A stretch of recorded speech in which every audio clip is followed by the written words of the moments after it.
Wagwan, everyone. I hope you're doing well, and welcome back to another video, another Premier League preview up on Tereak Talks. I hope you're all doing well. Hope you're having a fantastic week. End of the week now. Thursday, Friday, tomorrow. Friday. Yeah, it's Friday then. Oh, yeah, can't do that. Get copyright done. But yes, as you can see right there, make sure you're here for your predictions, people. Get your predictions ready. Get them fingers ready. We'll get started with that. And just so you guys can chill, get your coffee, popcorn, coffee at this time of the evening. If you're in the UK, probably not a good idea. But if you're out in Canada or in the western side, if you're getting to more west, then, you know, it's a different time zone. So get ready, get relaxed, and get your fingers ready as well to type in your predictions. And I've got someone to bring in, you know. I'm the sidekick to this man on this channel, especially when it comes to the preview. We've got Edmund back. What are you telling me, bro? Not too bad. Glad to be back. It's been too long. Too much daddy and husband duties. That's what it's been. Exactly. And especially at this time of the year, it makes total sense. I mean, the people watching it, they're probably having to sneak away, you know, from whoever. Exactly. Yeah. But yes, you know what? Let's see what the chat is going to be saying for you right now. We've got Moss in here saying, "Get your popcorn ready." I think that was to brush his comment. He said it very early, but it's faded very early. Don't tell me about it. 3-2 right now. Emery versus Atalanta. That may have changed since he put that comment. They're out. Atalanta are out. Oh, and Unai Emery's through. And Leicester are out as well. They're in the Conference League now. They lost 3-2. They went 2-0 down. Breaking news. Yeah, they came back to 2-2. And also breaking news, which I will do before I carry on, just so that you guys know. Brighton versus Spurs game is called off because of, you know, the reason why. Tonight's game for Spurs has been called off too. So yes, for that C word, you know, that's been spoken about enough times. So yeah, it's been called off. So Brighton versus Spurs, there is one fixture missing, and that's because it's been postponed. But we've got TCM. There she is. Yes, T and Edmin, her favourite combo up on YouTube channel. Actually, I think me and Jay could rival that one. Yeah, probably. Yes, T Shedmin, I guess. Tereak, big up to you all. And Tereak was great last night with Rolando. Hey, love that, man. Guess who's back? Back again. Casey's back. Last night it was Young Boys versus Young Boys. You are correct. Yeah, very young. I know. I think you were younger than the Young Boys. My pick's ready this time. He's got another surprise, lads. Perhaps as last week, everyone seemed to think I was cooked or off my rocker with the Wolves straw. Well, you were still wrong. You were still wrong, Loss. Like I said, I believe in Los Lobos. Oh man. It's nice to see you all in the chat. Hopefully, if you are watching later on, please get your predictions in the chat and in the comment section. Don't forget to hit that like button. And if you're new, hit that subscribe button whilst you're at it. And do you know what? Just so that you never miss another stream up on Tereak Talks, hit that notification bell whilst you're at it too. And do you know what? Let's get started. Ed, shall we get started with the first, as you can see from the thumbnail there, with the first game that is on? It's time for Ed to bring you the stats and figures. Yeah, so Brentford versus Watford. We've got the last 5 meetings. We've got, for once, Brentford, and these stats make more sense because they would have played against each other in the Championship a couple of years. We've got the last time they met, it was a win for Brentford. We've got a draw, and then before that, Watford went on a 3-match bounce. They were all in the last few years as well, so they're more relevant than normal. The home form, so this is for Brentford. They're on the back of a draw and a loss, a won, a draw and a loss. So we're a bit all over the shop there with their form. It's up and down, a couple of losses, a couple of draws. And for Watford, it's not. They've got that big win against Man United, if I'm not wrong, but in between 4 losses in a row. And when we do the stats, we always do this. So the XG for Brentford versus Watford. So the expected goals, which is 1.27 for Brentford. Actually, Watford's is slightly higher at 1.31. And the average goals is saying almost 3 goals for the game. Interesting right there for the Brentford versus Watford fixture. And as you can see, as I always do, as I bring you the injuries and suspensions, thanks to Ed's help as well, I will say. Big thanks to Ed today. Doing 2 streams and at work. It's not easy. But yeah, man, got it done. Got there in the end. And so let's go with the Brentford injuries first. As you can see, Ivan Toney is a doubt after he picked up that C word. And he's not guaranteed to be out, because if he can get a negative test prior to the game, then he will be able to play. But with this such short turnaround, I don't think he'll be able to. And that's all having said that he has no symptoms as well. Also on that injury list, long injury list for both sides, by the way. We've got Christopher Gerrard, Sergi Canos, David Raya, Zanka, a.k.a. Matthias Jorgensen, Julien Janvier, and Josh De Silva. And then for Watford, that injury list isn't getting any easier. It's not getting any lighter, but Watford do have a deep squad, to be fair to them, out of all the relegation sides. Peter Otebo, Ben Foster, Ken Sema, Francisco Sierralta, Adam Messina, Quadwell Bar, Ismail Assar, and Nicholas Nkulu. So, Ed, with all those injuries, this is the Friday night game. Make sure, people, you get your Friday night picks sorted before this game, because you know what? On FPL, this is where... How many times have you been burnt, Ed, when it comes to FPL? Do you know what? Not on the Friday games. Not on the Friday games. Nah, I'm normally quite good at them, but I try and get my admin done earlier on in the week, which sometimes backfires because then something happens in a midweek game. But I got stiffed last week by FPL. I couldn't log into the app for the whole weekend. Friday, Saturday, could not log in, so I was stuck with Jamie Vardy as my captain. Yeah, and he came off the bench. Appalling week. Yeah. What's your thoughts on this game anyway? Brentford versus Watford, even with this injury list, as you can see? Well, it's pretty, they're both first choice keepers are out. Some important players are out. I think Canos is he's suspended, isn't he, rather than injured. Ismail Assar being out there, quite similar in terms of their impact for the teams. There's some important people out there, obviously Ivan Toney. Mm-hmm. You've got Mbeumo up front, technically, I guess, now for Brentford, but he's not. He's more adept at hitting the bar and the post than he is to put in them in at the minute. So it's could be an interesting one, because I think this could be a game where we maybe see more of a championship style game, because I think some of the more Premier League class players are not in those teams, so they might revert to type a little bit maybe and go back to a championship game, which isn't necessarily a bad thing. Championship's a very good league. Hey, Wolves fan, he knows about it. But anyway, what is your predictions for this game? We'll go with yours first, then mine, then we'll go to the TTF. So I've gone for Brentford to nick it 1-0, which is going against my usual and going against the XG. I've gone for a low scoring affair, mainly because of that injury list. Yeah. Okay. And for me, I've gone with a Watford 2-1 win. So I've gone with the opposite. And I think that Brentford's injuries will impact them more than Watford, because as I was saying, and I was saying this at the start of the season, Watford do have a deep squad, in all fairness. Hello, Grace. Hope you're doing good. Munzi, 3-1 Watford right there.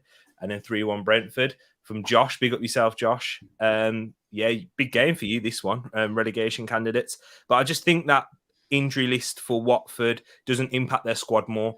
They still have key players like Josh King and Emmanuel Dennis, who are going to score their goals. But for Brentford, I don't really see that as being an option for them without Ivan Toney. I know the game against Everton, Ivan Toney scored that penalty. And I just don't see the goals being scored. As you were saying, Mbeumo more adept at hitting the bar than at the actual goal. And he's more of a second striker for me. He creates that little bit of distraction for Ivan Toney to get the space that he's afforded. So for me, I've gone with a Watford win. I think their attackers, they do look good in going in the attack. Don't think they'll keep a clean sheet though. But yeah, we'll have to wait and see. Let's go into the next game. Guys, don't forget, if you are watching, get your predictions in. And if you're watching this afterwards, make sure you slap them in right in the comments. Josh has changed his mind based on the fact that Tony's injured. Yeah. Oh, there you go. I think actually Tony's. I think Tony's is the dreaded C word we're not allowed to talk about. Yes, it is that one. Former Newcastle player as well. Isn't that right, Josh? But yes, let's go into the next game, Ed. You can present that one. And that is your boys playing on the 12:30 kickoff in Manchester. So it's with the stats and figures for that one, Ed. Yeah, so the last 5 meetings were on the back of Wolves were done the double over last year by Man City. And also we had in there, we managed to get 3 wins in a row, Wolves.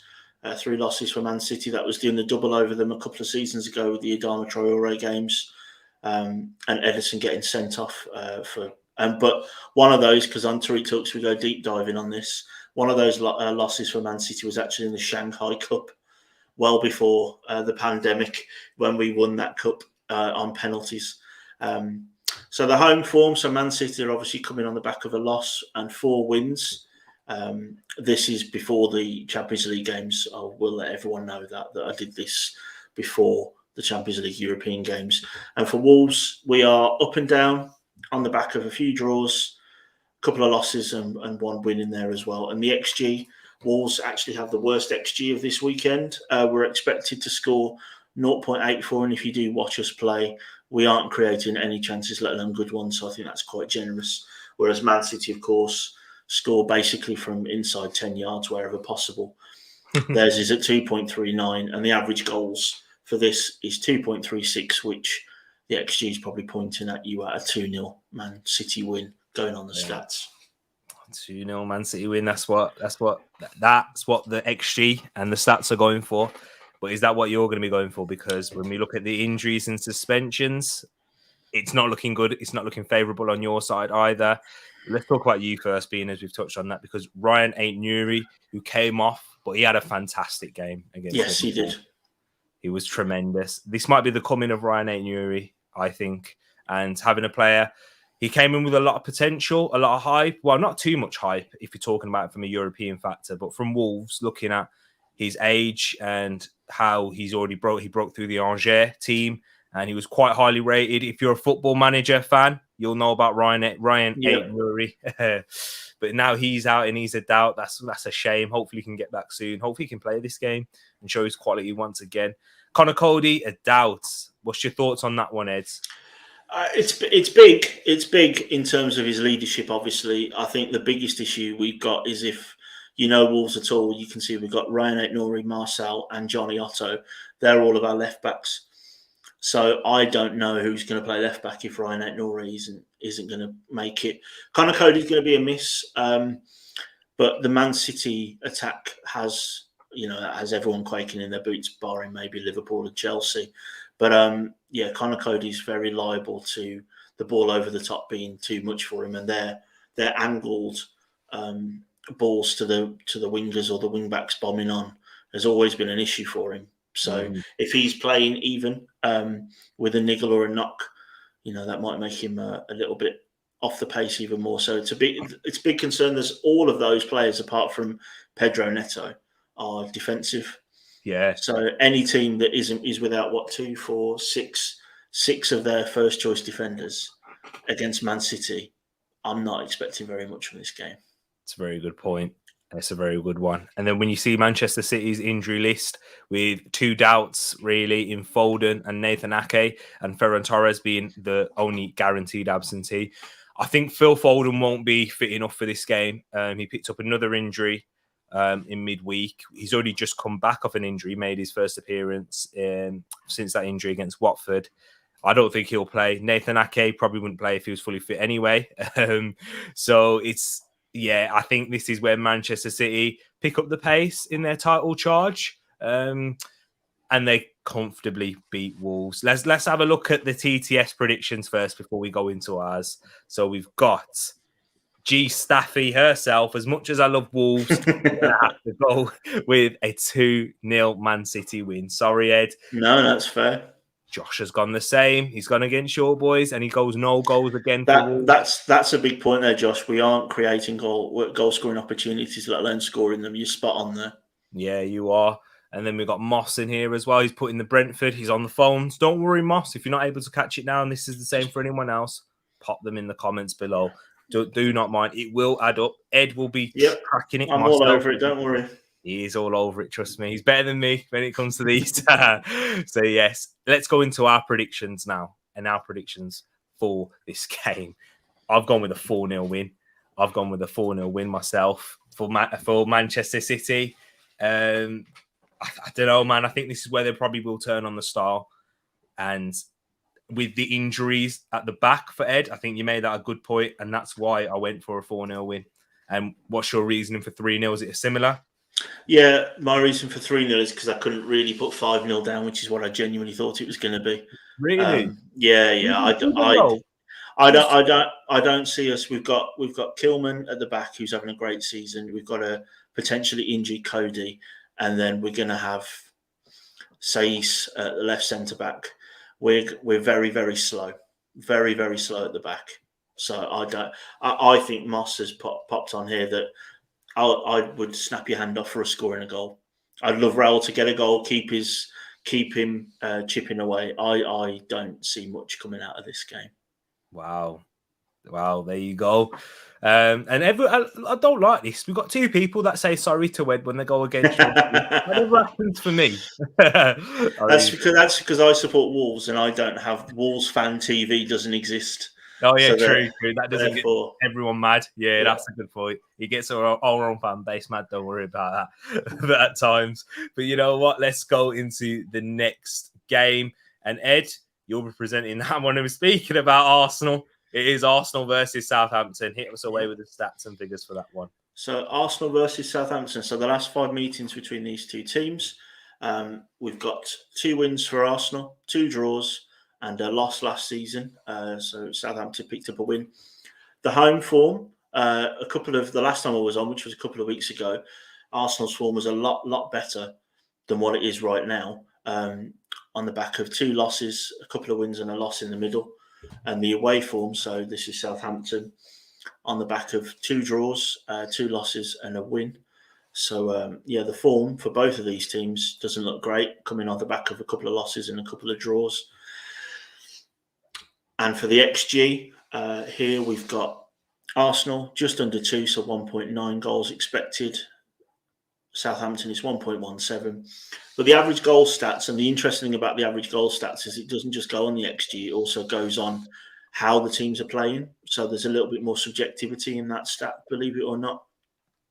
So that's showing almost 3 goals, so 2.72. Wow, there we go. Interesting to hear that in those stats there. And we can get your predictions going in. I can see yours in there, Josh, already. But we'll go into that in a sec. Let me just bring in the injuries and suspensions. Arsenal, Emil Smith-Rowe's a doubt. Be aware of those, FPL fans. I know he's a cheap pick. And I've got him in my team, so I might need to... Have you? Mm-hmm. May need to drop him on the bench. He's a doubt alongside Bern Leno, who would be the backup goalkeeper on the bench anyway. So that probably means Arthur Okonkwo will come in. With Gabriel Martinelli looking to be out with that hamstring injury where he had to come off against Everton, and Sead Kolasinac. We do not know the extent of Gabriel Martinelli's hamstring injury yet. Probably find out tomorrow in Arteta's press conference. But yeah, man, I'm looking at Southampton's. Look at that. Both teams got goalkeepers out, but look at Southampton's. That's worse. They've got their both goalkeepers being out, their first choice and their backup in Alex McCarthy and Fraser Forster, which has meant Willy Caballero has signed this week. Did you know about that one, Ed? I didn't, actually. Yeah, Willy As Caballero. In the old Man City Chelsea goalkeeper. Yeah, the penalty saving merchant. Yeah, he's back. He's at Southampton now. They signed him on a free for an emergency, just for having more goalkeepers involved. With Aurel Romeu, Mohamed Salisu, Jan Bednarek, and Shuan Armstrong joining that injury list. So, I'll go first with this one. I'll take the honours, being the Arsenal fan. I think we're going to win this by 1-0. I think it's going to be cagey. I think with this young team, the pressure, Grace, spot on. Bat, same here as well. Big up yourself, Bat. I've gone with a 1-0. I've agreed with you guys. I think it will be cagey. This young squad, mentality-wise, they need to bounce back. This is a huge game, I believe, for Arteta as well, to really prove for the fans. I don't think it'll be a huge game to keep his job, but to keep faith with the fans and keep the fans on board. I think he needs to win this one. Ideally, he'd need a great performance, but I don't realistically see that happening. Even in games where we went on that unbeaten run, I didn't think that we were great to watch. We definitely lack something going forward, and I think that's mainly because of the midfield. not being able to control games. If we'll be able to control games more, we'll be able to create more chances. And that's where, Granit Xhaka may come back and start this game again. I won't mind that one. Granit Xhaka gets spoken a lot on this channel by myself. But yeah, I know his importance to this team at this moment in time. Not to where Arsenal fans want us to be, challenging or competing in the top four. But right now, to get to that stage, we're going to need Granit Xhaka in the midfield. I'm sorry to say that with the form Thomas Partey's in. What's your reason for your prediction, Ed? I think Arsenal are going to win this, and I think they're going to get something out of it. I see Southampton the last few weeks have become my new Burnley. I keep saying they're never going to score, and Che Adams scores. We've got Josh who's gone for a 3-0 and Moss has gone for a 2-0. So I'm the only one so far, unless obviously anyone that's watching later, get your predictions into the things afterwards, into the comments afterwards. I've got a question on the back of, I don't know if I asked it the other day on the Arsenal stream, I think you were doing, but I had to dip off. Do you think Arteta, and I don't want to sidetrack us too long on this because I know we can talk Arsenal all. Do you think, for me, I think he does too much talking, too many messages during the game. Him and his pit crew, like his 52 coaches that he's got. He has got a lot of coaches. It's like a pit crew for Formula One, I think. But do you think there's too many messages? Is he overcomplicating things at times? It's just, that's something that I'm wondering, because I don't watch Arsenal like you guys do, or Moss or Black and Blanco. I know you're an Arsenal fan as well, and all the other Arsenal fans that you have on here. I don't watch them you as much, but for me, there's so much going on. I'm just thinking, I play 6-a-side on a Monday, and if my gaffer's giving me 5 different things to think about, I'm probably not going to do any of them well. Hey, Ed, that's been brought up by Arsenal fans. Oh, has it? Okay. Yeah, and I think it's a good point. I do think you make a good point there in saying he's there's too much going on. He's overcomplicating the game for them rather than just letting them play natural. And do you know what? You hear about Pep Guardiola saying this. I remember with Thierry Henry when he came on Monday Night Football and he said, what Pep Guardiola does, he works us to get into the final third. Yeah, the last third's theirs, isn't it? I remember that. Yeah, that's all to do with quality, and that's all to do with the player.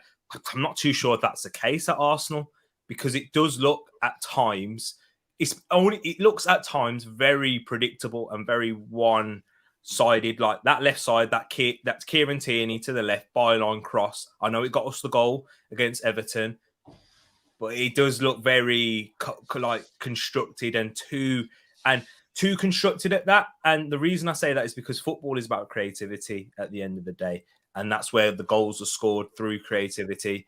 And I understand there's got to be a system in place to help you get those chances and create them and get your players in the right areas. But I think Arteta doesn't trust a lot of the attacking players, especially, to be able to. Because goals, at the end of the day, when we look at goals for Arsenal, that has been a problem since the end of Arsene Wenger's time, scoring goals. I remember Aubameyang was going on a crazy run when we signed him after that, and we were still losing games and scoring 1 or 2 goals. And then since Emery, he was scoring a couple, but then conceding a couple and looking very open. And then under Arteta, it has always been, all right, if we don't score first or something, then we will struggle. And if a team can score 1 or 2, then they will definitely get something. So for me, I think it probably could be a factor of that being coached in that way. We were a disaster playing out from the back, and at defending when he came in, something had to change. Yes, we was. And I think a lot of that was to do with personnel as well, B&B. I think personnel with players like Socrates there, who isn't comfortable out playing out the back. I think now we are very good at playing out the back with Gabriel and Ben White. And then you've got Tomiyasu and Kieran Tierney. And our goalkeeper, that's a massive, another thing. Bern Leno was shocking at playing out the back. It's like watching, for you, Rui Patricio. Yeah, it wasn't his game at all, was it? Exactly. And that's what's required from these new age goalkeepers now. So there is improvements. He has made improvements, but there is still things that definitely need to improve. And hopefully that will get there. I don't want to see managers get sacked. Do you know what I mean? I don't want to. I'll be the last. I'll always be the last person to call for a sacking because I feel like it starts again. You have to start everything all over again. Signings, players that you want to see go, they have to get a fresh start. Everything like that.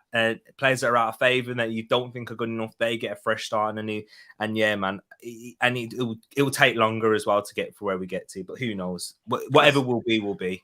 I think that's a fair point from Josh. So I didn't realise, obviously, with the two keepers being out, there's a very good chance that goals might come just because it's the third choice goalkeeper. That's a good point from Josh.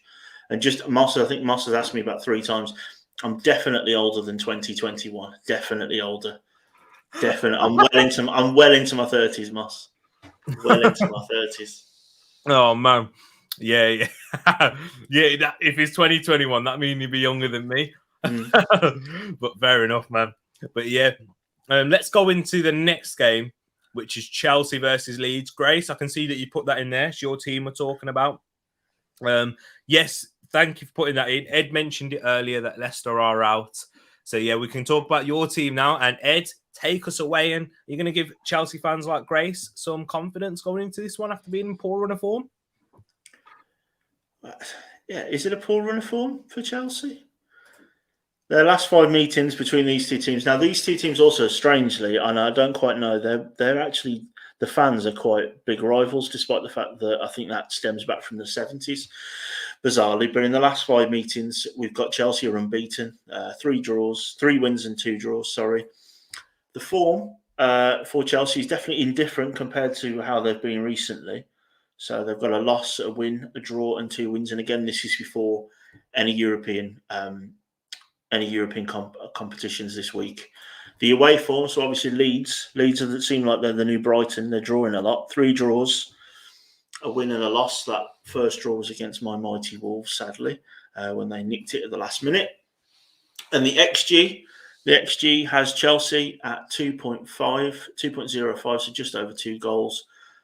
Leeds, who have started to create more chances, their XG has been going up, I've noticed, at 1.45. And the average goals for this game, based on the XG and the way the teams are playing, is just under 3. So this looks like both teams are expected to score, which I think maybe a couple of weeks ago you wouldn't have said that for Leeds. Both their form and Chelsea's form, Mendy looked a bit suspect for the first time. Yes. Obviously, everyone has a bad game, and obviously, when a keeper has a bad game, it often leads to a goal. So it's a bit harsh to say that, but yeah, interesting. There you go. And here's for the injury news for Chelsea: Jorginho, Kovacic are out, as well as Trevor Chalobah and N'Golo Kante and Ben Chilwell. Looking at that, that's 3 central midfielders being out and 3 first choice central midfielders being out as well. And then for Leeds, we have Patrick Bamford, who's a doubt, alongside Robin Koch, Pascal Struijk, Liam Cooper, and Calvin Phillips, who is out until the new year. And yes, Calvin Phillips is out. It's a big injury, Moss. It's a big injury, thigh injury. Yeah. I think he's out until at least January at the earliest, when I was reading the reports. Yes, it's a big injury, that one. Yeah, it's muscular injury, so he's out for a while and missing a bunch of games in the busy period. Ed, what's your thoughts on this one? And tell us why you have gone with a 2-1 Chelsea win. Yeah, I've gone with that. Yeah, the injuries for both teams are important in this because obviously, like you said, that's a lot of the central midfielders for Chelsea out, which is why I've got Leeds picking up a goal. Rafinha is on form. If you're a betting man like you are, Moss, it's worth maybe chucking a couple of Canadian dollars on him scoring any time. Patrick Bamford obviously came back last week, scored, but he's still a doubt. But I reckon he'll be coming off the bench from the reports I read. But Cooper, Koch, Struijk, and Phillips all being out, they're important players. I agree with you. I think Grace said all of your main players who start are all out. They are, but so are most of Leeds. And the backups for Chelsea are going to be fundamentally better than the backups for Leeds, which is why I've gone with a 2-1 prediction. But yeah, I think it's going to be a tight game. I think it's going to be a good game. You've got 2 very tactical, very good managers. Leeds have turned it around a little bit recently with their form. So I think it's going to be an interesting game, this one. I think this one could be one for the football sickos that like the like the tactics, like the different the way that Tuchel's going to probably have to deal with the middle of the park is going to be an interesting one. It's going to be interesting to see who he plays in the middle. Maybe Loftus-Cheek. Yeah. We'll go from there. I think the battle in midfield is going to be interesting because most of their midfield for both sides has been decimated. Yeah, exactly. And that's why I have ended up going with the Chelsea 3-1. And I think they will score 3 goals because Timo Werner's hit a good, he scored 2 goals and got an assist against St. Petersburg, which is his best game for Chelsea from what we've seen since he signed there. Lukaku grabbed himself a goal too. I think Chelsea will still have enough for Leeds. How Leeds play, I think it'll play right into Chelsea's hands. Chelsea love to play on the counter-attack. This man-to-man press from Leeds hasn't looked. What do you think? Is it a case of second season syndrome, or do you think it's the injuries, Ed? That's a big factor for Leeds. It's the second season syndrome is an easy thing to pin on a team just because it's a thing. We've seen it happen. But no, I don't with Leeds. I think the injuries are a big thing. Yeah. I don't buy into the Bielsa teams fizzling out. They don't normally fizzle out this quickly. So no, I don't. I think they've had some interesting games. They've got some big players that have been out. So I think it's going to be. I think they'll be fine. Even though I think I said in one of ours that one of your videos that they could easily get sucked into being in the relegation scrap. I think the last few weeks have shown that there's a bit more quality in there than they had at the start of the season. What about you? What do you think? Yeah, I think it is injuries. Now that I've looked at them, they picked up some decent results against Crystal Palace, against Brentford. I know it was late, but even then they still got their key players to come back. Rafinha's been out; he's missed a couple of games too. So, and Rafinha makes everything tick for Leeds, and as long as they've got him, they've always got a chance. I think he's the best player outside the top 6. I've said it once, and I'll say it again. I think he is. You know, when that used to be Zaha for me, but now Rafinha is just taking this game to he's just another level of good, and I can see him at Real Madrid somewhere there like that, very soon. Yeah. He's that level of player and skill. But yeah, Chelsea, Grace. I know you're not very confident about scoring that one. You know what? When you come up against this Leeds team and with a bit of form entering for Timo Werner and Lukaku, there is a chance. I think there is. And I think you will score 3. I know it's a bit brave, that one, given your recent form. But you even scored 2 against West Ham, where you weren't particularly great. So, and that was away from home. And you scored 3 in midweek. So I've gone with 3. I think what Grace is suffering from there is what we all do with our own teams. We just expect worse. Yeah. When it goes bad, it's horrible. Yeah. It's like the worst thing in the world. And look at Jay just popping in right there. Yo, Jay. My guy, Ed Mans here. Love that. We haven't got to Palace yet. We haven't got to Palace. Don't worry. Hey, have you already done Palace? Nope. You see that? He came in right on time. No, we haven't done Palace just yet. And we are doing Liverpool versus Aston Villa next at Anfield. The return of Stevie G. Ed, hit us away with the facts, stats, and records for this one. So the Stevie G derby, the last 5 meetings between these two teams, we've got, surprisingly, there's a couple of wins in there for Villa. We had that ridiculous 8-2 or whatever it was a few years ago, that crazy game. The home form... 7-2 last year. 7-2, that was it, not 8-2. Yeah, we've got five wins on the trot for Liverpool.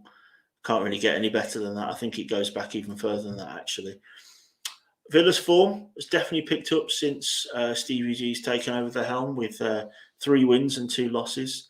So no draws at all under Stevie G yet. And I think Villa have only got maybe 1 this whole season either. I think it's a win or a loss for Villa this year.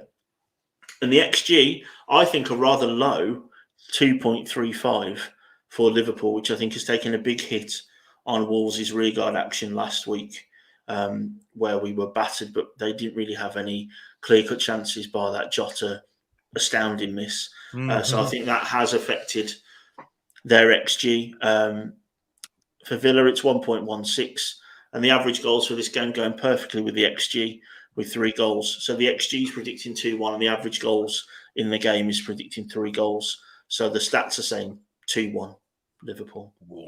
Stat playing 2-1. Here's the injury list and suspensions. Guys, get yours in the chat. I like seeing them already. Yeah, they're flying in.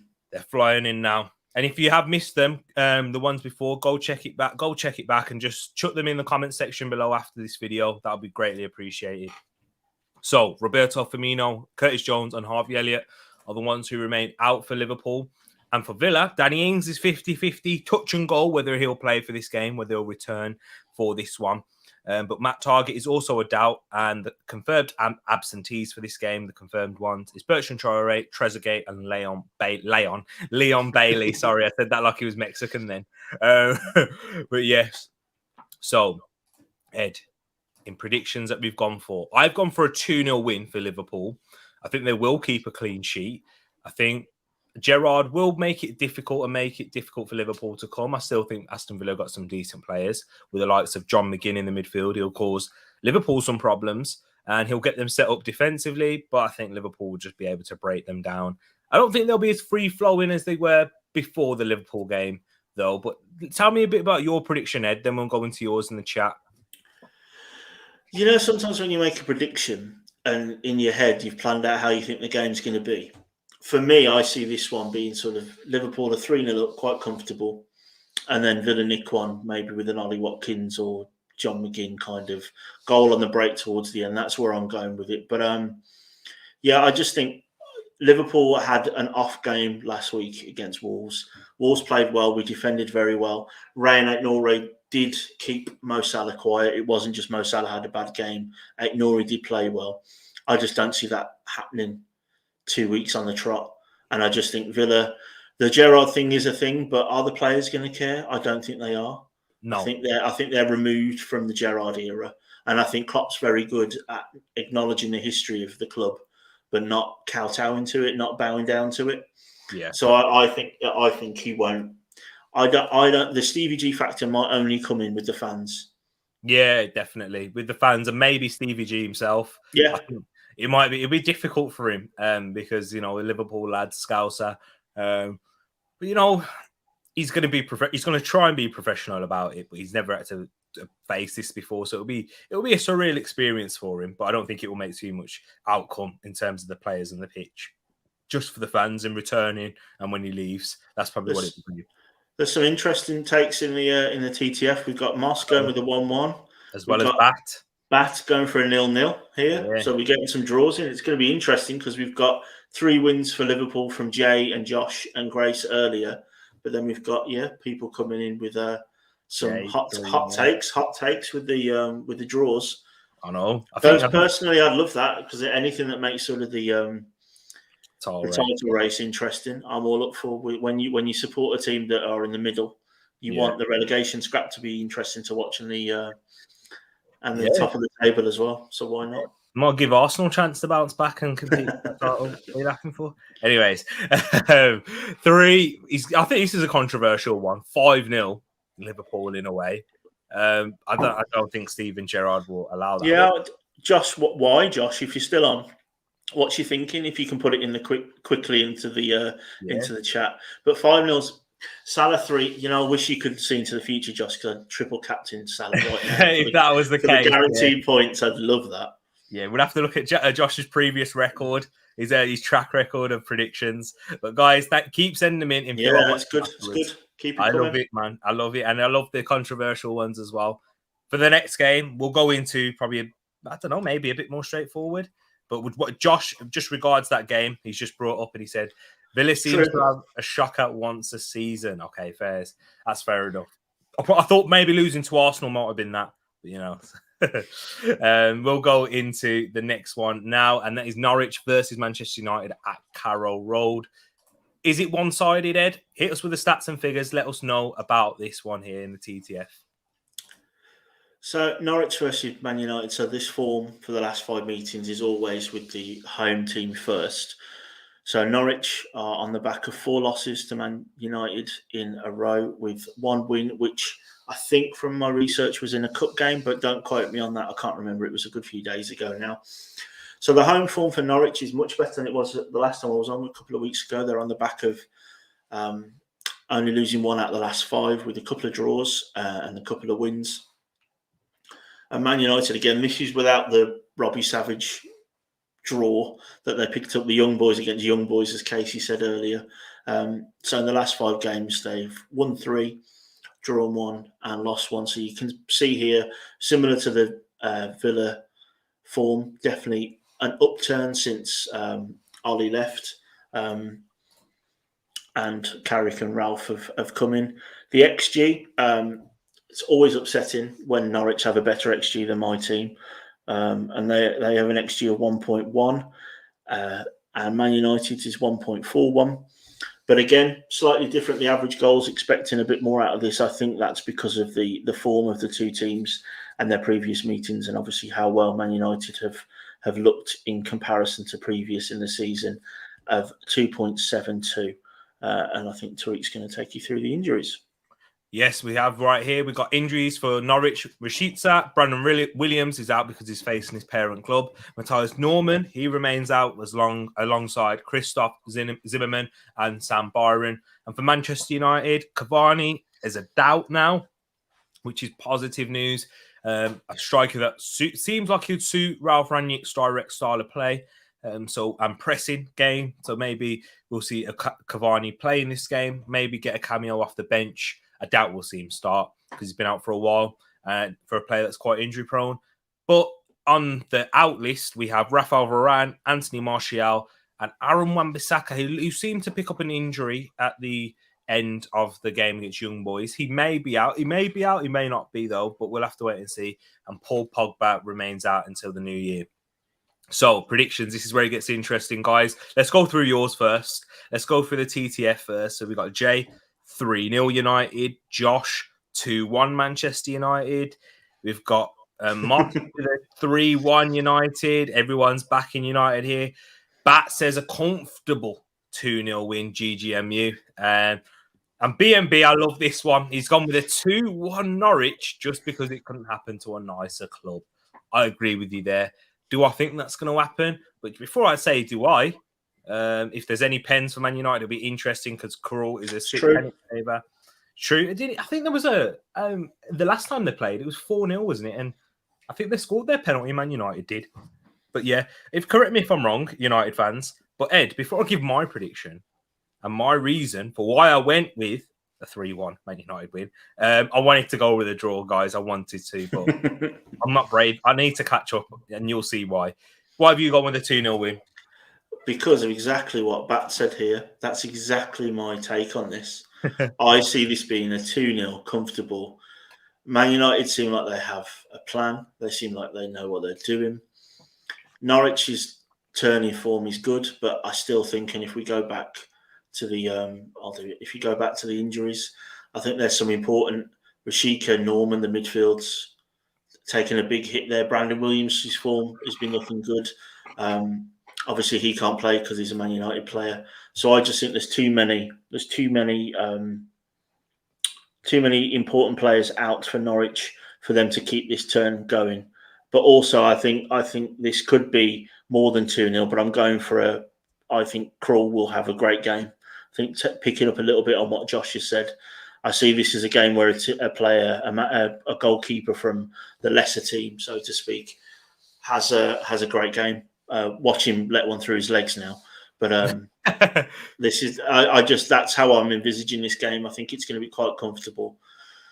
They've come on the back of their young lads getting a run out. Mason Greenwood's got a goal. I just see this being a comfortable away performance.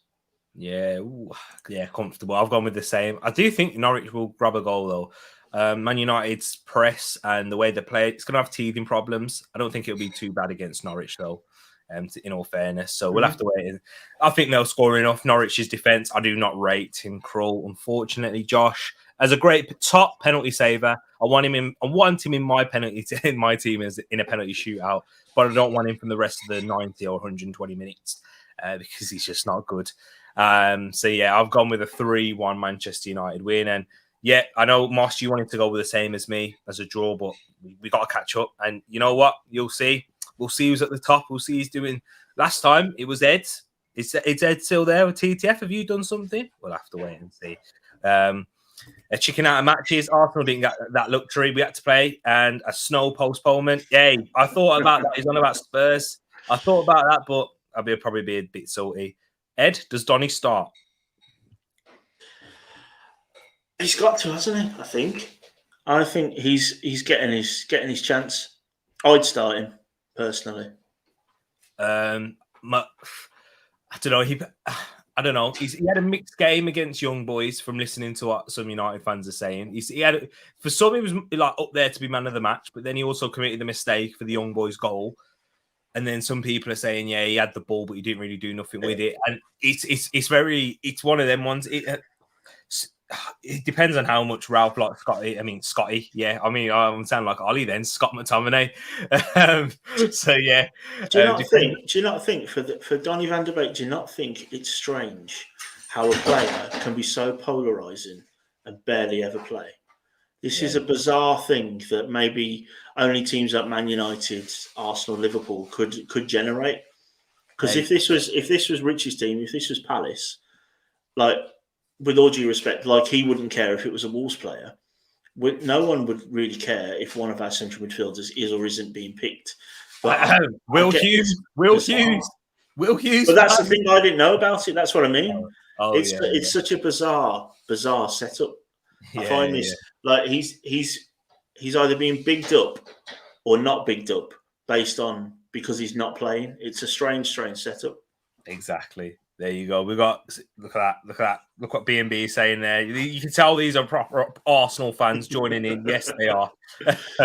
And Super Smash Bros. Big up. Yes, we are Super Smash Bros. Guys, if you didn't see that, I put it on the stream. Was it yesterday? Was it yesterday's watch along? I think so, yeah. I think it was. Oh, man, I wish I had it now. I might have to try and find it whilst towards the end, just to show some of you who may have not seen it.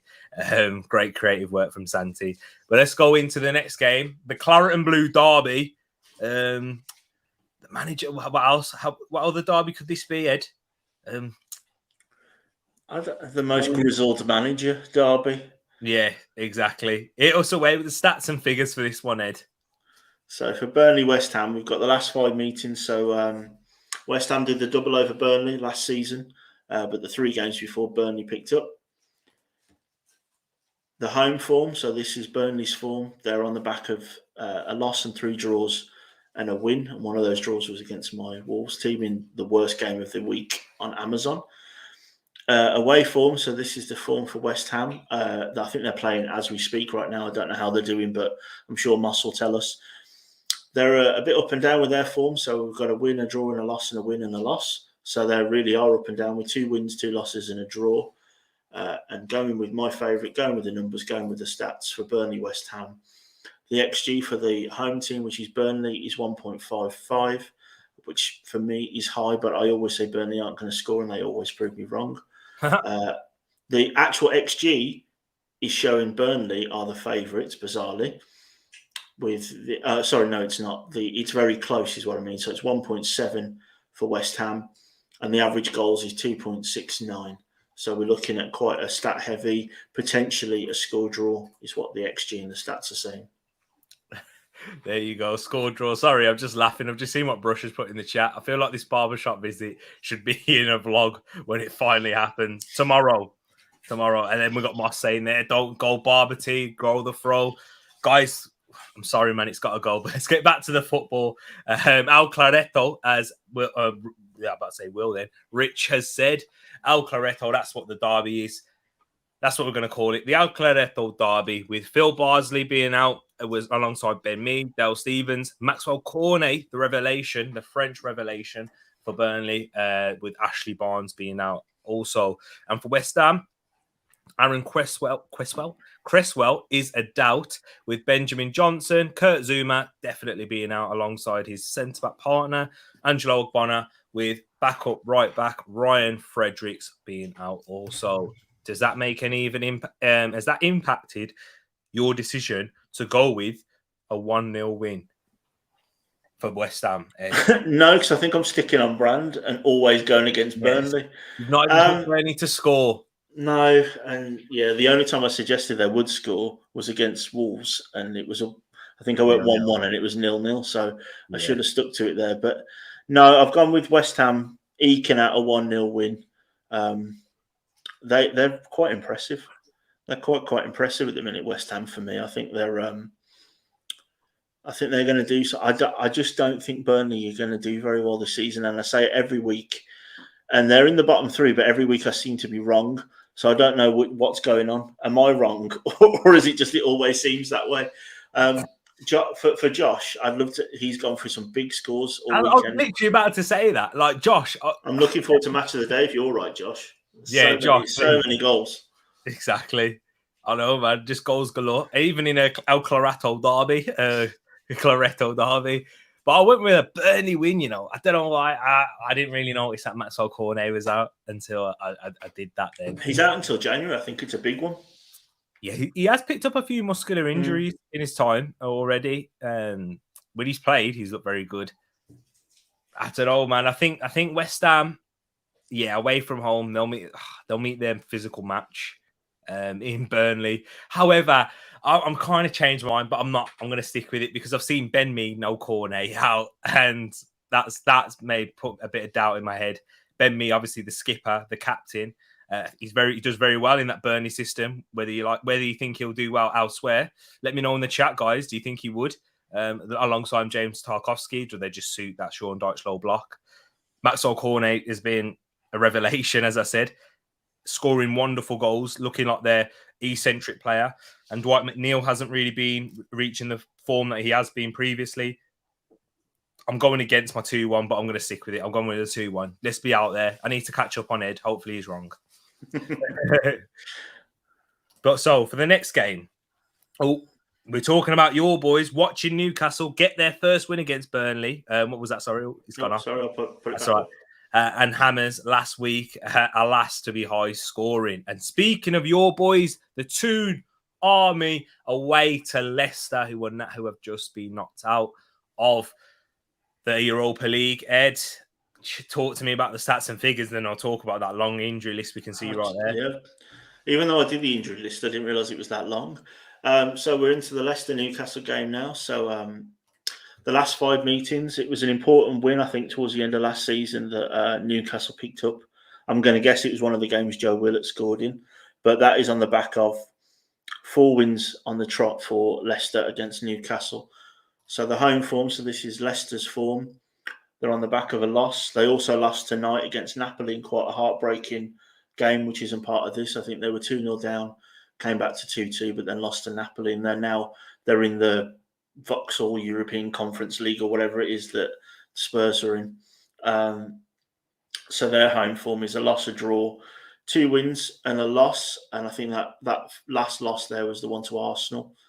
And they're the away form. So this is Newcastle's very much picked up since the Saudi Arabian takeover and the Eddie Howe regime. 3 draws, a loss, and as was said earlier by Josh, a big win, which I predicted last week for Newcastle. And the XG for this game, so Leicester's is at 1.54, Newcastle's is 0.88. But the average goals is going against that and actually suggesting pretty much 3 goals guaranteed for this game. And I think that's based on the XG, obviously, has taken a hit from Newcastle from all of the games. But I think the average goals has actually shown because of the amount of chances they're creating recently and their upturning form is suggesting, if you go with the stats, it looks like it's a 2-1 win to Leicester, but it's very close if you go just on the stats. Statman Ed back at it again. Stats contradicting each other, but let me just address this. Wait, Burnley can beat West Ham, but Barca can't. Yes, we had a big discussion yesterday. I was saying that West Ham could beat, not Burnley. West Ham could beat Barcelona. What do you think about that, Ed? Could West Ham beat Barcelona in the Europa League if they faced each other? Barcelona now, yes, I think they could. But with this is the Premier League. Liverpool drew to Brighton, yeah. I'm not saying that Brighton in a Europa League game against Bayern Munich or a Champions League game against Bayern Munich would win. It's the Premier League, you know it. He's just looking there. He's like he's trying to find a way. He's going to use it against me. This is the Premier League. Anything can happen. So yeah, if they can beat Liverpool, they surely can beat this Barcelona team. and Chelsea and Man City on penalties. But it is. What it is. I just think to address that, I think West Ham. Big up yourself, Roland. The physical, yeah, I know, Roland. You're like me. You can actually get him to bite, which is quite impressive. The physicality of West Ham, without trying to go back to the English-British stereotypes, I think that would cause an issue for this Barcelona team at the minute. I think not only have they got some quality in that team, but I think the sheer physicality. This isn't the Barca team that we've seen over the last 10, 15 years. It's very, very different now. So I think in a one-off game, yes, I think they could. But that's why we love football, isn't it? Because you know what, you could argue yourself into Burnley could beat Barca. You know what I mean? On one of those days, you could. That's why we all love football. That's why we're here, isn't it? It's true, man. And there you go. And Josh has gone he's backing his boys 2-1 Mags with Joe Linton to get all three. Oh man, Joe Linton's been on fire in the past few games. What else we got? It was 4-2. So he changed it to 4-2 then? No, I think he was talking about the win last year. Oh yeah, okay. See, that's the one. Yeah. Kieran Clark should never wear a Newcastle again. Yeah, don't worry, he won't be in this game though. No. But yes, and guys, get your predictions in. Is there any more? Moss has gone with a 1-1 draw. He's gone with a 1-1 draw there. And let's see what our predictions are. I've gone with a Newcastle win, and Moss, Ed's agreeing with you with a 1-1 draw. Ed, what's your reason for the draw? I just Newcastle. I watched their game, and I think I texted you when Joel Linton was playing well the other day. I think that was in the draw against Norwich, and obviously then they picked up a win. I'm impressed by this Newcastle team. I think a draw away from home. I'd imagine Josh would probably take you. And I didn't realise, even though I did the stats, how many injuries Leicester had, and I might have done what you've done and nick an extra goal for Newcastle.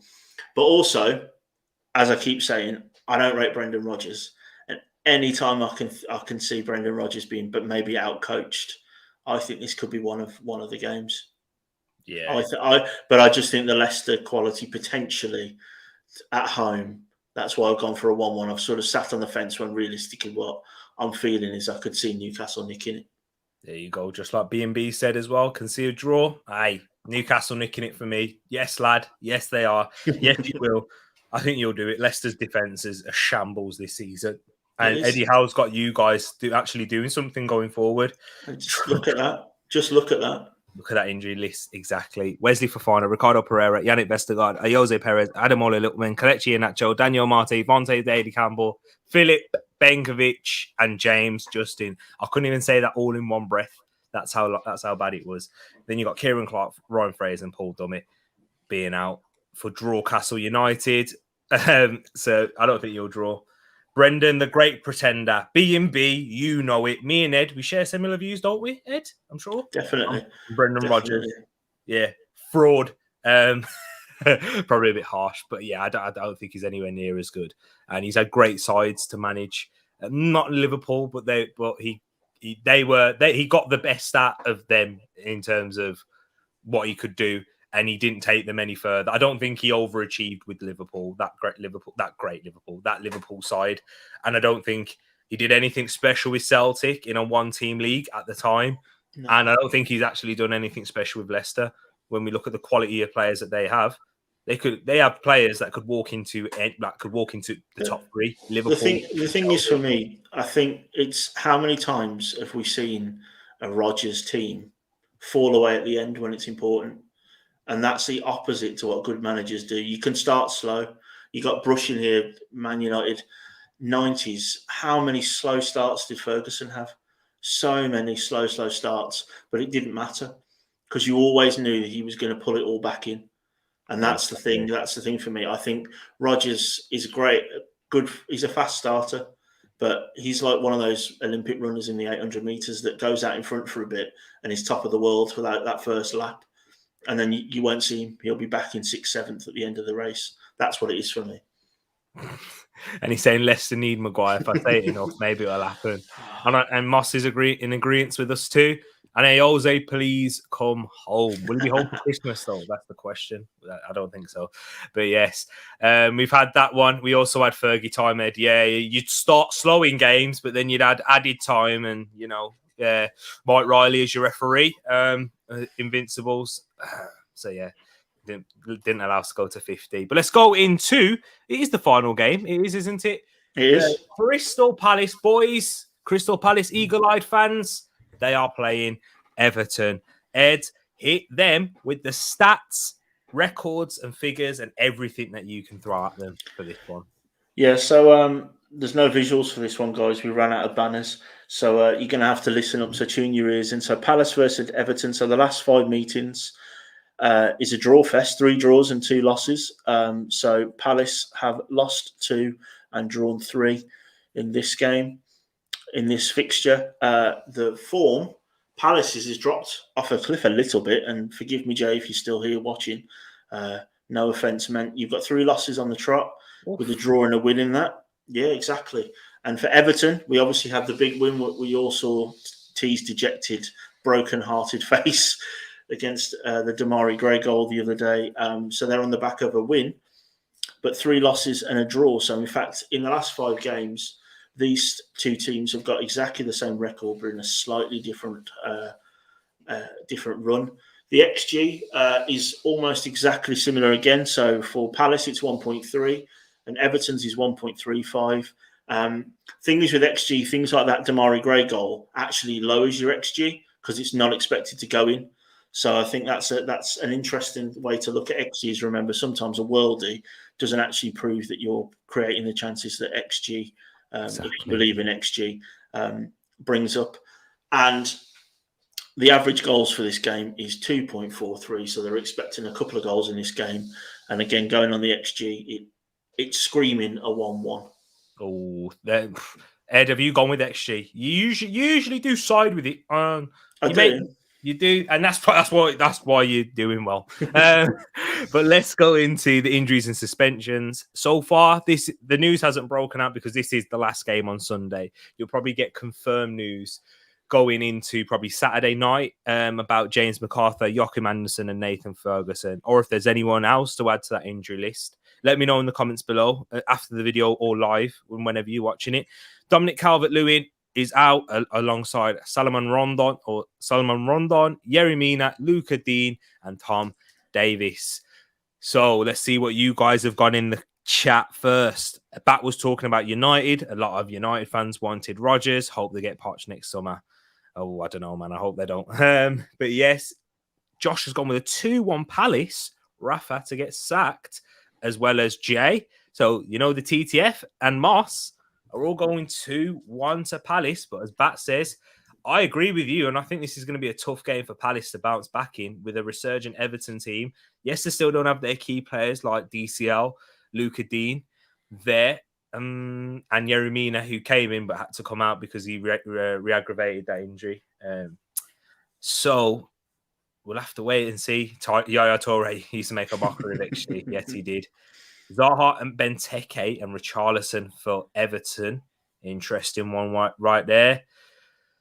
And yes, so Ed, we'll go into your prediction for this game and then we'll talk about mine because I'm sorry, Palace fans. I've gone with an Everton win, but why have you gone for a draw? Why have you gone for 2-2 over 1-1? I for some reason I just see some goals in this. I think as Jay said here, I think Eze is close to being maybe even starting in this game. So I see there being a couple of goals in this.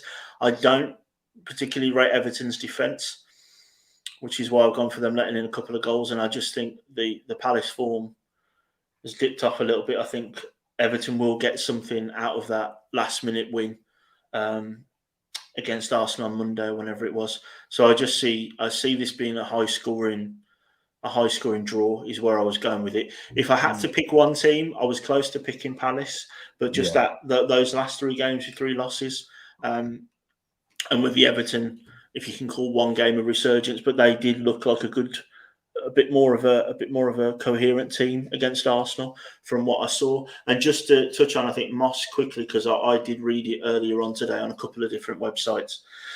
DCL is apparently due to be at least back on the bench on Boxing Day. And as a Canadian, I know you know what Boxing Day is. So we are expecting to see Calvert-Lewin come back maybe before he then makes the jump down to Arsenal. There you go. Oh, jump down! Whoa! I meant geographically. Oh, yeah. Hope so. Right. Wow. sorry. Defensive. I know exactly. And others making a mockery of XG. No one expects him to score. Yeah, Justin, back to that comment of Yaya Toure making it a mockery in one way, and then other the negative way. But yeah, Brush is saying here, MacArthur being out is a big one for Palace. That midfield doesn't look right. I'm going for a draw, and I think you're being generous, man.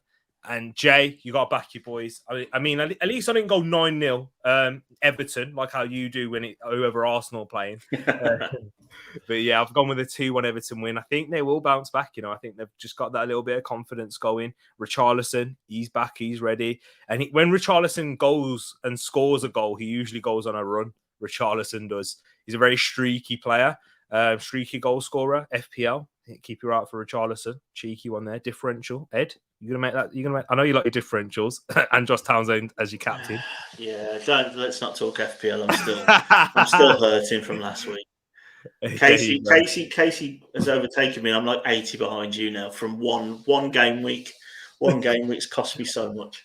Oh no, but yeah, man, I think Everton will win it, and that midfield battle. As I said, if you can't control games in this Premier League, I think teams with the quality in the attack will prove dividends. And with Damari Gray, the form that lad's in, we're playing Southampton, so Q 9-0 Southampton coming in from Che.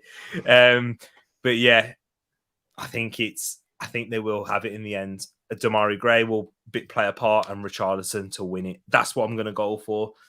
The only reason I hope I'm right is because of this, people. That is the predictions table right now. Edmin with 43. Tereak Talks Family with 37. And I told you it was coming. And Tereak myself with 32. So, guys, if you do not know this, I will reiterate. If you're new, hit that subscribe button and like and hit that notification bell for the Premier League preview, because whoever wins this prediction table, whoever comes top at the moment is Ed. I will have to treat Ed, and because I'm bottom, I will have to do a forfeit, which is also treated by Ed, and we'll get that recorded. We'll get everything sorted, whatever he decides to do for me, if it stays this way. And TTF, if you win, you get a massive giveaway. And I'm saying that I'm going all out for this, baby. I am. So yeah, hopefully that table can flip around and you guys can stay in the middle so we can leave Ed with the forfeit. You guys keep doing a good job of being mid-table, guys. I'm sending a little bit of shots at you from the bottom. But yeah, man, Ed's sitting pretty at the top. So TTF, make sure you trust those predictions. And if you're watching it afterwards, you're gonna have to come in your forces if you don't agree. So yes, forfeit. Let Ed cut your hair. We've done it the other way around, but it was locked down. So yeah, I did. I cut Ed's hair during lockdown. That's a good shout, Jay. It's a good shout. And he goes, sorry, look at my predictions. I would be there with Ed. We have to average it out for the TTF, though. That's the thing, Moss. We have to average it out. I'm sorry, man. Don't blame us. Blame the fam. Great in-depth analysis. Big up, lads. Thank you very much, Jay. Appreciate that one. Quickly, what are your thoughts on Spurs before you go? Two games cancelled now. I think it's a bit. I think it's a joke. To be fair, and the reason I say that is because Arsenal, the start of the season against Brentford, when we got our own certain hit. Go ahead, Premier League, don't bother. Let's not even release information about it because it's the curtain raiser. But yeah, as soon as Spurs, a little bit of snow comes. The snow is a bit different. That's mainly for the fans while they don't do that. But with this, I don't know, man. Because the laws state it's the laws. If you speak to any referee, they'll tell you it's laws, not rules. The laws state as long as you've got 13 fit players that can play and make the bench, you're all right to play a game. And they've still got a youth squad. I understand the reason why. I understand it's to slow it down and slow the break of you know what.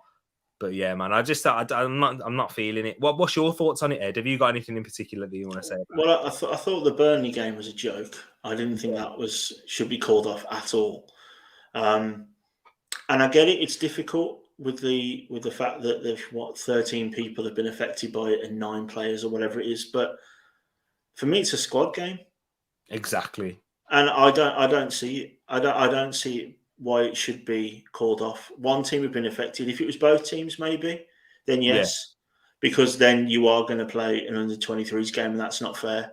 But yeah, I again, Jay, forgive me, but I feel sorry for Brighton because they have a chance here to sort of stop their rot a little bit, just because of this is what they're all dealing with. And it'll be interesting to see what's the draw the line. So Wolves have got 2 players off with the dreaded C word. Yeah.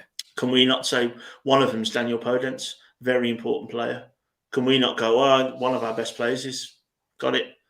Let's, what's the cutoff point? We can't just go, well, they've had a lot of players. Well, what's a lot? What's the rules on this? I don't like it, and I have no real issue with Spurs. It's not really my thing. They're pretty much of a nothing club that think they're important, but they're not. But I don't get it. I don't get this as a thing. And if I was a Brighton fan, I'd be livid. I'd be absolutely livid. There you go. And Brighton are suffering with loads of injuries themselves. I was preparing this, and then the news broke out. So then I just deleted it. I wish I kept it on now just to show. But this is in terms of the forfeit. He coming back with no hairline. Jay Brush liking the sound of it. How about a mohawk? A red and blue mohawk? Yo, you guys, I might have to lock this stream off soon, because you're coming wild, and I'm gonna have to take. And Ed's gonna take these into consideration. Legend has it he's making notes as we speak. January Brush, apparently January to answer that question. Yeah, and then for me, I would argue that a fully blown Neto might be a push for Rafinha being the best player outside the top 6. Rafinha, interesting. We'll have to wait and see how he returns. I like that one. Good battle there. We're gonna have to keep an eye on that. Look at Bats. He's laughing as well. Nah, can't be doing that. I'm looking forward to a haircut. It won't grow back. Do you know what I mean? So, hey, Burnley was a joke. It's a Conte-spiracy. There you go. Although, to be fair, the most annoying thing about the Burnley thing was Sean Dyche in a shirt pretending he was cool and hard. Really annoyed me. Really annoyed me. Exactly. No haircut. Could be worse than that hat. This is a do-rag, B&B. Appreciate that one, though. Guys, thank you so much for coming along and joining the ride for me and Ed's predictions. If you're watching it afterwards, as I said, make sure you get in the comment section. Leave a like on this video. And as you can see right below, thank you for bringing this up, Ed. New Instagram, just for Tereak Talk, so I can get interacting with you guys. I will be doing loads of little football videos, just chatting. I've got loads of things planned for this Tereak Talks. It's quite difficult at this time of year because of how relentless the football is to make sure it's getting sorted. But I've got the plans in place for when these videos will be out, and I get to chatting with you guys in the comment section, and we'll have a lot of football talk and a lot more hot takes being put on there as well in short clips that I share, and myself and Ed will as well, because I know we've got some real football hot takes, and we've got some football games that we want to play. So, like, what do me and you do, Ed? Underrated 11s. Yeah, outside the top 6 11s with like certain stipulations. With like two, you only allowed 2 players from each club outside the top 6, and you have to make like goalkeepers and that. We have like best ever Premier League players, but you can only have 1 from each team. This is how we've spent the last 15 years. Exactly. So now we're just doing it on YouTube. There you go, and we're looking forward to it. Ed wrote down. I remember still got the piece of paper here. All the ideas of when the international breaks and that come, and you know what, guys, we got it sorted, and we've got it all sorted, and we're just getting it done. And Instagram will be there as well. So what was he saying? Best Premier teams, but set formations. Edmund, he knows. Yes, we do that. So yes, guys, thank you once again. Ed, thank you for coming and joining me again tonight. The TTF, show your love for Ed in the chat and the comment section. It's great to have him back. He does a much better job at me at reading out the stats and even bringing up certain banners coming up. And he created all the banners. He done the injuries and suspensions. So I'm giving Ed his flowers. So big up, Ed, man. Thank you again. And guys, we will catch you soon. Not tomorrow anymore, because I was going to do this, but we thought we may as well do it today because that Brentford game's on. So we make sure that if people are watching it back later, they can get their input on the Brentford Watford game. So, guys, thank you once again. One last thing. So when your next stream, you'll have a present from some of the TTF, and you'll be getting it tomorrow. Okay. Might be something for the Instagram shorts. There you go. Here we go. You got me gassed. You ready? TTF, make sure you got that bell notification so you can see it. He knows that. He knows that. That's why I only come on every now and again. Exactly. That's why the views go up when Ed comes on. You know what I mean? That's why he's on the orange side and I'm on the black side. So, yes. Also, I agree with that, Jay. Last thing. Oh, there you go. So he's not up with Rafinha then, because I think Rafinha's better than Zaha. Sorry, Jay. Sorry. He doesn't have IG, by the way. Nah, don't do that nonsense. Yeah, you know what I mean. I'll try and work on magic. Nah, but he has control of the Tereak Talks on as well, people. So you know what, you can find him there. Sometimes orange is the new black 8. There you go. There we go. Take care, guys. Enjoy the rest of your evening, or afternoon, or morning, wherever you're watching it, and peace.